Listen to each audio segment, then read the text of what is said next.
we'd have better rights, we'd have better this, we'll have better that, perhaps better freedoms, and then continue to build up on it. When I would be amiss after the Air Marshal mentioning Star Trek, because that's my favorite story, not to share it since you mentioned. I was fascinated when I was growing up with this program called Star Trek, the first one, Spock and Captain Kirk and all of those characters. It predates most of you. But I remember that we used to go there and we'd be fascinated. Space, the ultimate frontier. And God knows where no man would dare to go, or things like that. And while we were still watching Star Trek second season or third season, all of those things that became reality. That's the power of Imagineering, or the power of imagination. That is the power of future walking backwards rather than the present walking forwards. And that little transponder, while Star Trek was still on, became the first generation of cell phones. And it's impossible for me to tell my kids or convince them that there was a time when there were no cell phones. Try telling it to your kids, especially if they're 17, 18-year-olds, and mine are 20, 21, and 16-year-olds. It's impossible. I mean, I tell them and they don't believe me that there was a world in which there were no cell phones. And I remember people not having phones. I remember, aunties from the neighborhood coming to one's house because you had a phone. And people would call and say, "Ki ji, aapki call aa rahi hai, thodi der mein phone karenge, neighborhood se bula de." This auntie would come stumbling for that phone, ki mera phone aa raha hai, and it was fantastic. And you see how fast the world has changed. It was just the power of imagination. And I remember as a kid asking myself, how could there be a phone if there's no wire? What would happen? There's no wire, so how does it go? And where would it go? And then it went all over. Now when I walk into the room, my nephew, my children, they're playing very crazy, very violent games with kids in Denmark. How do you even connect? I didn't even know where Denmark was. And how did you connect with these kids in Denmark? And what are you guys talking about with these little headphones and, yeah, kill him. How did all this, he's behind you. How did all this happen? It's all power of imagination. And that's what we need to celebrate the most. And if you remember that little food, where they would go and press a button and coffee would come out, that became microwave. And space, the ultimate frontier. Now for $1 million you can take space tours, actual commercial space tours. I mean, there are people who fund campaigns by more than $1 million. So people in Pakistan, many people in Pakistan can now take commercial and visits to space for fun, for vacation, just for the heck of it, just for going up in the air. So much for the frontiers. So all of these frontiers crumble in the wake of imagination. As we imagine and as we articulate, we continue to break these barriers of possible, not possible. What is that Shaw's little phrase that people look at things the way they are and ask, why? I imagine what is not and ask, why not? And I think that basically are the two different ways, and I have quoted it wrong, but that's what it was about. But that's how it works out. And it was just, I believe, in 1895 when Lord Kelvin said, how can something heavier than the air ever take off? This is for the Air Marshal who was just telling you what he's been able to do and people who've gone into the space. Just 100 years ago, people couldn't imagine something that is heavier than air. How can it fly? And this was the leading physicist and the mathematician in the United Kingdom at that time. And just in, I believe, 1947, I believe Thomas Watson said, there's probably a market of 5 computers in this world. And how many now you count on a table? And then I think Digital, the largest computer company, they in 1977 said that, there is no need for individuals to have computers. No need for individuals to have computers. I can't even take notes. I carry this little thing. I was sitting there fumbling, dropping pen and then coffee and then water bottles because I was trying to take down notes for this conference.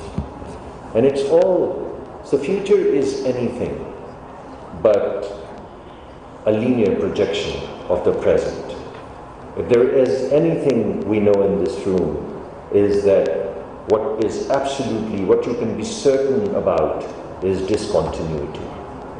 So preparing for that discontinuity, I believe, is where I would leave, we try to leave Pakistan in 2047. And what kind of discontinuities can come about? There's so many of them, some of them have been mentioned. But I think the contours of the future would be defined by 4 key things that are happening right now. I think the future would be defined by nanotechnology. I think this whole journey of building atom up to material, and a material which has 0 waste, and a material which has, which miniaturizes everything, that I think is going to be a fantastic future. And I'm talking about 2047, I'm not going farther down. These are the things that are actually going to happen because you've already begun to see 3D printing. There's no rocket science there. I think the future is also going to be defined by biotechnology. I think at some point in time, as I always say, jokingly perhaps, that death would be looked upon as an illness. Because we've decoded the genome, we know what this is all about. We're already creating organs in our petri dishes. If we're already creating organs in the petri dishes, how long would it take for us to erect these? We're already taking undifferentiated cells and we are programming them to become the liver and the heart and this and that. We haven't gotten into the complexity of brain, but all of these things are happening.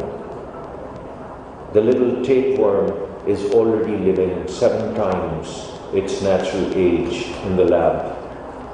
So why would your children not live for 200 or 300 years? It's beyond me. The rate at which technology commercializes, the rate at which technology has commercialized, I ponder, I ask myself, why would it not happen? It won't happen to me, it probably wouldn't happen to you or some of you. But why wouldn't it happen to your grandchildren? I mean, things that you're doing now, you weren't, 10, 20 years ago, you weren't expressing monoclonal antibodies in crops. Now you are. In mice, ovary lines, now you are. So if you're expressing human proteins, if you're expressing human organs in labs and various systems, what is going to stop you? And are you prepared for that? I mean, right now, when your people are already kind of in the Western world, they have designer babies, you can program to have a certain color of eyes and so on and so forth. So this entire, the pictures that you see on television and movies, the pictures about these robots taking over the world, that's not going to happen. Sorry, I mean, I had to break your heart. It's you who's going to take over the world. Once you're programmed, how are you going to tell? What part of you is a robot? What part of you is science that has programmed you? And what part of you is left that is the original human? So that cyborg, the world that would have cyborgs, not robots. Who would be human and who would be half human? Who would be a programmed kid? And what level of programming would you lose human? All of these things are already happening. All of these things are happening in the lab. Now the questions come about and start to enter our lives. And that is the future that we are talking about, because that is what is getting commercialized right now. So I think the world is going to be defined by this platform. I think the world is also going to be defined by cognitive sciences. I mean, I was watching this specially abled people's Olympics on YouTube, and there were these people who had illnesses that had paralyzed them, neck below, and then you see them in that Olympic getting up. You see no exoskeleton, you don't see anything, you don't see any wires coming out, you don't see anything. They just think of something, and somehow or the other, whatever they think gets into the support system that they have, whatever they put around them, and then they get up and they run and they kick the ball. Now, how does this happen? In order for their thought to become an action, one would have needed a wire, a cable that comes out of the brain and gets into the arm and tells the arm to move it forward, but it doesn't happen. So this entire thing about cognition, human intelligence, translating itself into certain kinds of actions, that is the future. And information is the future. You're already seeing bits and bytes already becoming virtual reality.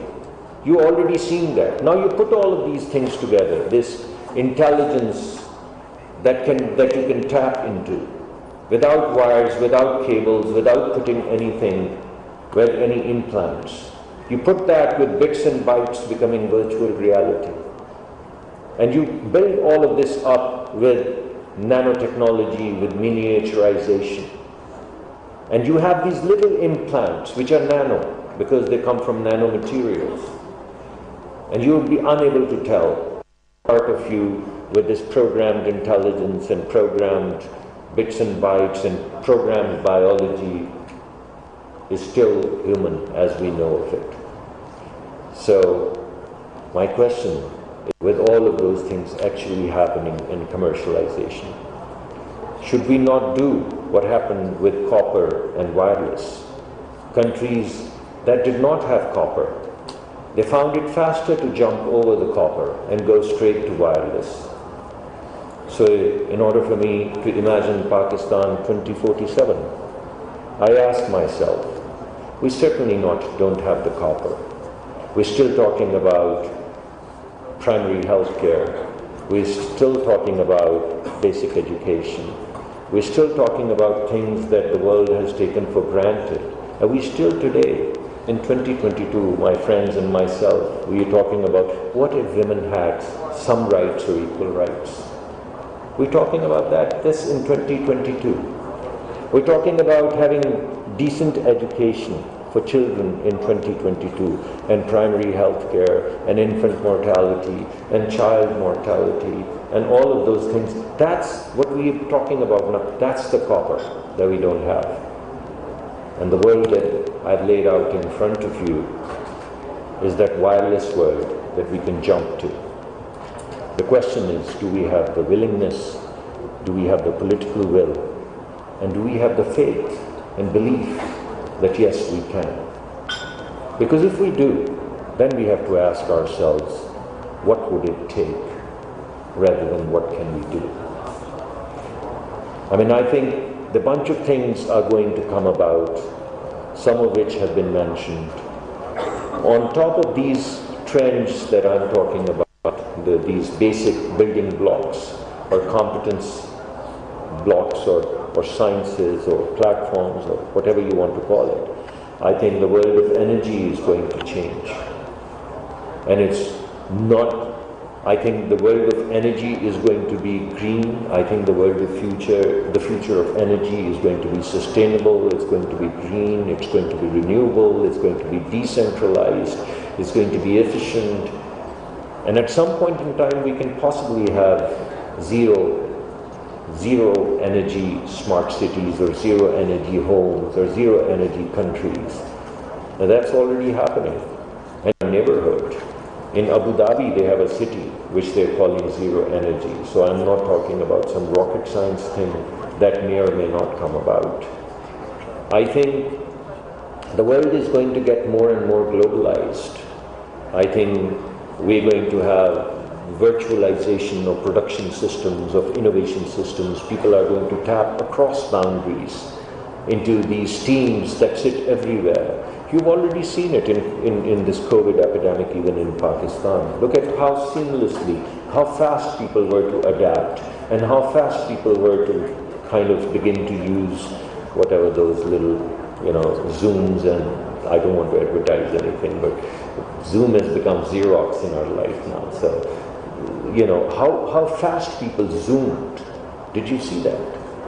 So I see that happening. I see borderlessness in terms of production systems, virtualization of teams, putting arms together, hands together, and building up things that previously could not be built. I see in technology convergence. I don't think you can build up a retina if you don't have materials, which is engineering. That material has to speak to biology, so I can't see how it can happen without an understanding of biology. So I not only see miniaturization, but I also see convergence of sciences, convergence of technologies. And I think this information thing, the bits and bytes that I spoke about, I think it's already doing that, but it would create the democratization of information. And that would change the way we educate ourselves. That would change the way our entire conception of school and university is going to change with this democratization of information and the availability of information and what I call the enfranchisement of people, because people living in our part of the world have been completely disenfranchised. And that is because of the copper thing. And with this wireless thing, and I'm using this as a metaphor, that because of the copper limitations we couldn't, and because of this wireless we can jump. We can jump and get there faster and hopefully successfully. And these things are already happening. All of the elements, you've seen Tesla, and that is now, not in 2047. You've seen smart cities, and that's now, not in 2047. You've seen